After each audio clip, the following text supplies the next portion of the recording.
24 Akbar road के बगल से अचानक आई कॉल और थर थर कांपे राहुल गांधी। क्या कांग्रेस अब मजबूती से नहीं लड़ेगी दिल्ली चुनाव? दिल्ली चुनाव के ऐलान से पहले ही आम आदमी पार्टी ने अपने उम्मीदवारों की टिकटों की घोषणा कर दी, मगर इससे भी ज्यादा कांग्रेस ने चौंकाया। उसने भी अपने उम्मीदवारों की घोषणा कर दी। यही नहीं, अरविंद केजरीवाल के खिलाफ नई दिल्ली सीट से पूर्व मुख्यमंत्री शीला दीक्षित के बेटे और पूर्व सांसद संदीप दीक्षित को उतार दिया। इसके अलावा वर्तमान मुख्यमंत्री आतिशी के खिलाफ कालकाजी विधानसभा सीट से अपनी तेज तर्रार नेता अलका लांबा को टिकट दिया। उम्मीदवारों की सूची आते ही दिल्ली में राजनीति गर्म हो गई। दिल्ली के आम से लेकर खास तक में इस बात की चर्चा होने लगी कि क्या कांग्रेस इस बार केजरीवाल से दिल्ली वापस ले लेगी। यह बातें चल ही रही थी कि कांग्रेस के कोषाध्यक्ष अजय माकन ने बमबाजी कर दी। उन्होंने प्रेस कॉन्फ्रेंस कर अरविंद केजरीवाल को फर्जीवाल और देशद्रोही तक बता दिया। इसके बाद तो तहलका ही मच गया। आपने कांग्रेस को इंडिया गठबंधन से बाहर कराने तक की धमकी दे दी। कांग्रेस को अजय माकन पर कार्रवाई का अल्टीमेटम दे दिया। दिल्ली कांग्रेस के नेताओं ने तो इसका मजाक बनाया, लेकिन कांग्रेस की तरफ से इस पर कोई जवाब नहीं आया। यहां तक कि पिछली प्रेस कॉन्फ्रेंस में भी अगली प्रेस कॉन्फ्रेंस का दावा करने वाले अजय माकन भी उसके बाद नजर नहीं आए। एनडीटीवी के कार्यक्रम त्रिकोण में दिल्ली चुनाव पर चर्चा करते हुए वरिष्ठ पत्रकार मनोरंजन भारती उर्फ बाबा ने दावा किया है कि अजय माकन फिर प्रेस कॉन्फ्रेंस करने वाले थे। पूरे कांग्रेस के ग्रुप में मैसेज डाल दिया था कि प्रेस कॉन्फ्रेंस किस विषय पर होनी है। तभी एकाएक उनको फोन आता है।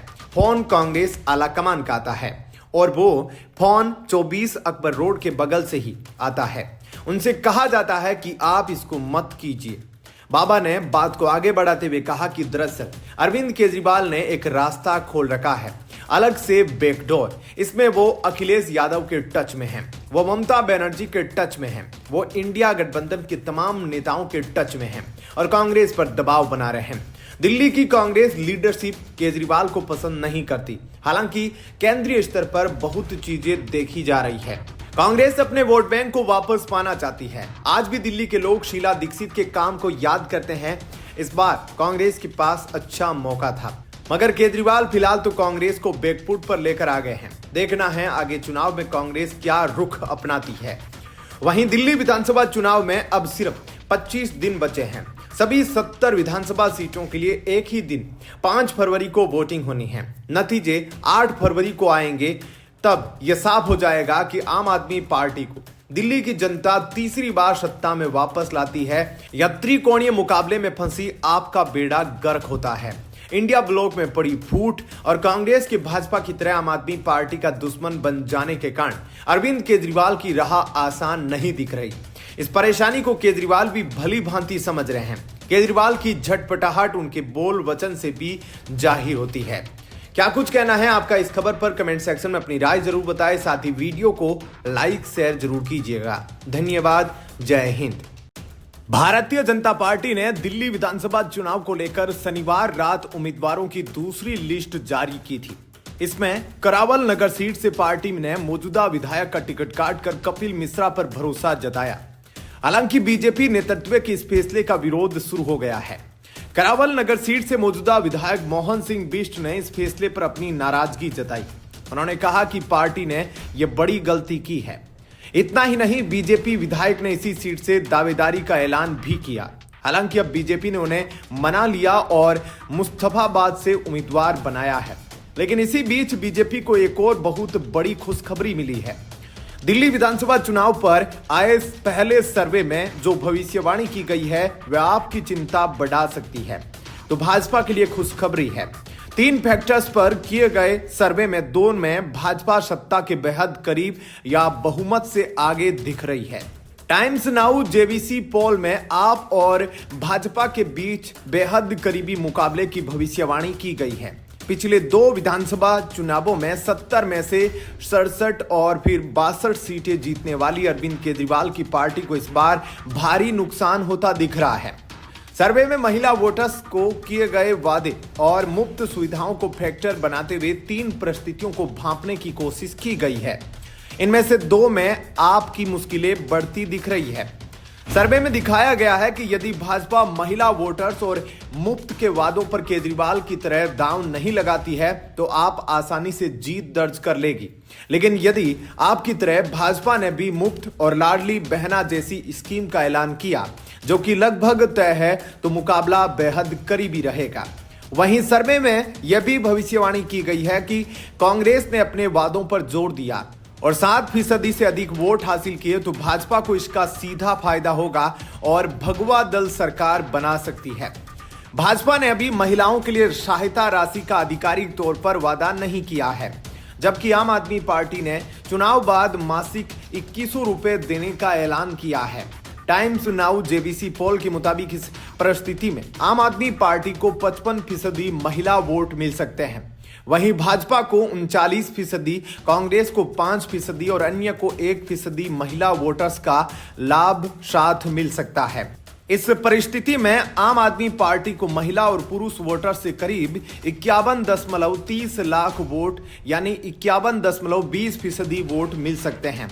वहीं भाजपा को 40.63% वोट के साथ 40.70 लाख वोट हासिल हो सकते हैं। कांग्रेस को 6.62% और अन्य को 1.54% वोट मिल सकते हैं।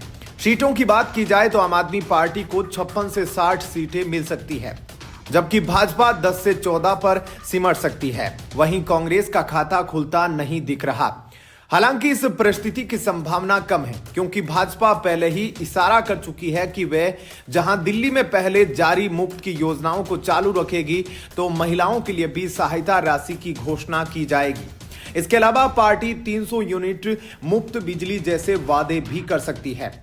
सर्वे में कहा गया है कि यदि भाजपा भी महिलाओं के लिए लाडली बहना जैसी स्कीम या मुफ्त वाले वादे लेकर आती है तो उसे 45% महिला वोटर्स का साथ मिल सकता है, जबकि पहले ही रजिस्ट्रेशन कर चुकी आम आदमी पार्टी को 50% महिला वोटर्स पसंद करेगी। कांग्रेस को 4 और अन्य को 1% वोट मिलने की संभावना है। इस परिस्थिति में महिला और पुरुष वोटर्स के कुल 47.37 लाख यानी कि 47.29% वोट आम आदमी पार्टी को मिल सकते हैं। भाजपा को 45.05 लाख यानी 44.99% वोट मिल सकते हैं। कांग्रेस को 6.16 और अन्य को 1.54% वोट मिलने की संभावना है। इस परिस्थिति में भाजपा और आपके बीच बेहद करीबी टक्कर रहेगी। आपको जहां 33 से 37 सीटें मिल सकती है तो भाजपा को 33 से 36 सीटें मिलने की भविष्यवाणी की गई है। कांग्रेस भी एक सीट के साथ खाता खोल सकती है। ऐसे में क्या कुछ कहना है आपका इस खबर पर कमेंट सेक्शन में अपनी राय जरूर दीजिएगा। साथ ही बने रहिएगा लाइव टीवी न्यूज के साथ। धन्यवाद। जय हिंद। कांग्रेस के पूर्व अध्यक्ष और लोकसभा में विपक्ष के नेता राहुल गांधी को बड़ी राहत मिली है। पुणे की विशेष एमपी एमएलए अदालत ने वीर सावरकर पर दिए गए बयान के मामले में उन्हें जमानत दे दी है। राहुल गांधी पुणे की विशेष अदालत में वीडियो कॉन्फ्रेंसिंग के जरिए पेश हुए थे। वीर सावरकर के ग्रैंड नेफ्यू ने साल 2023 में राहुल गांधी के खिलाफ सावरकर पर दिए गए एक बयान को लेकर मामला दर्ज कराया था। बताया जा रहा है कि वकील की ओर से राहुल गांधी के वीडियो कॉन्फ्रेंसिंग के जरिए शामिल होने की अनुमति मांगी गई थी, जिसे कोर्ट ने मंजूर कर दिया था। इसके बाद राहुल वीडियो कॉन्फ्रेंसिंग के जरिए सुनवाई में शामिल हुए और बुरी तरह गिड़गिड़ाने लगे। फिर अदालत ने कांग्रेस नेता को जमानत दे दी। दरअसल राहुल गांधी नए साल मनाने के लिए विदेश दौरे पर है। ऐसी स्थिति में कोर्ट में उनकी फिजिकल पेशी संभव नहीं थी, इसलिए माना जा रहा है कि वो वीडियो कॉन्फ्रेंसिंग के जरिए सुनवाई में शामिल हुए।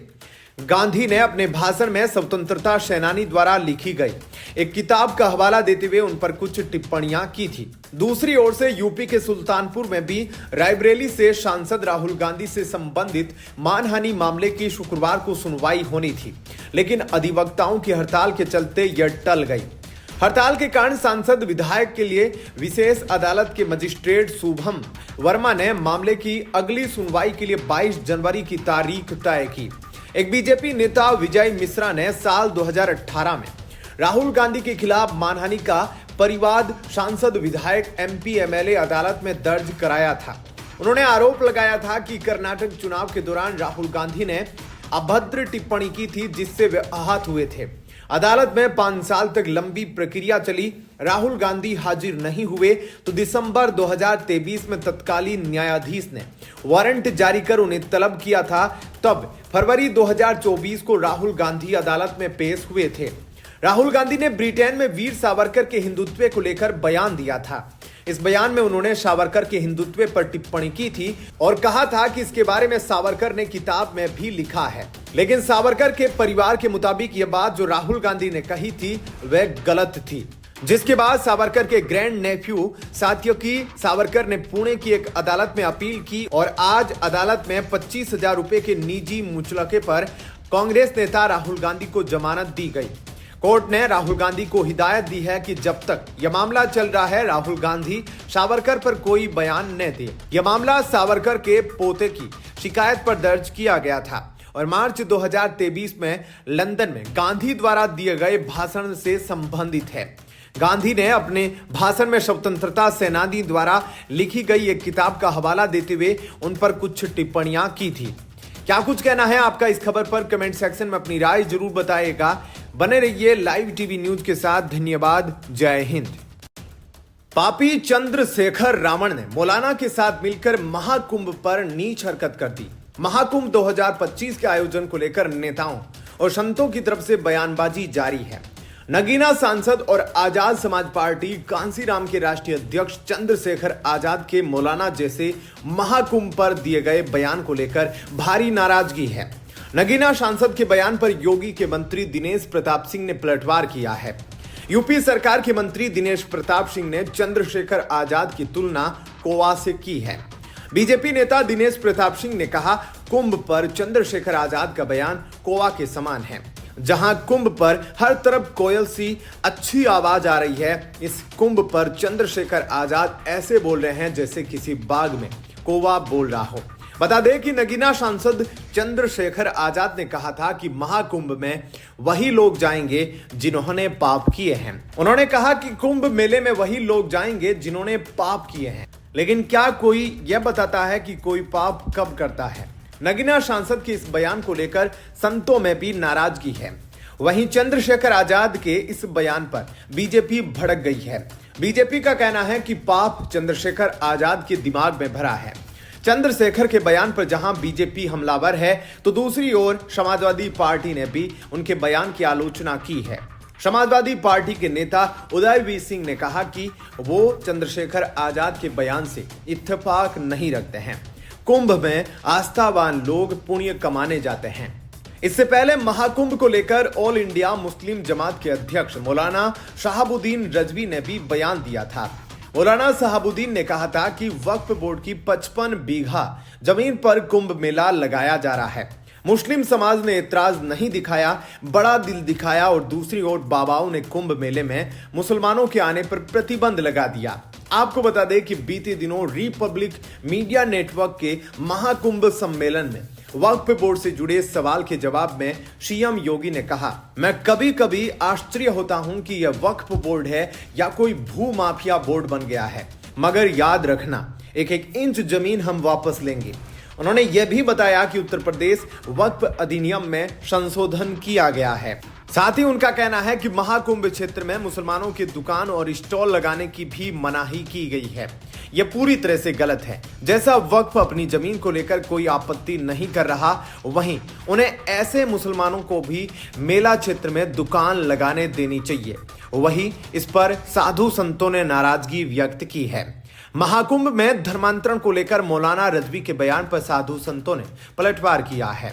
महाकुंभ में आए साधु संतों का कहना है कि मौलाना के पास इस बात को लेकर कोई सबूत नहीं है कि मुसलमानों का धर्मांतरण कराया जा रहा है, वो सिर्फ आरोप लगा रहे हैं। संतों ने कहा अगर उन्हें ऐसा लगता है तो वो दुनिया के सामने इसका सबूत लेकर आए। संतों ने यह भी कहा कि यह देश सनातनियों का है, यहाँ कोई और धर्म नहीं था। क्या कहना है आपका इस पर? कमेंट सेक्शन में अपनी राय जरूर बताएं। वीडियो को लाइक शेयर करें। धन्यवाद। जय हिंद।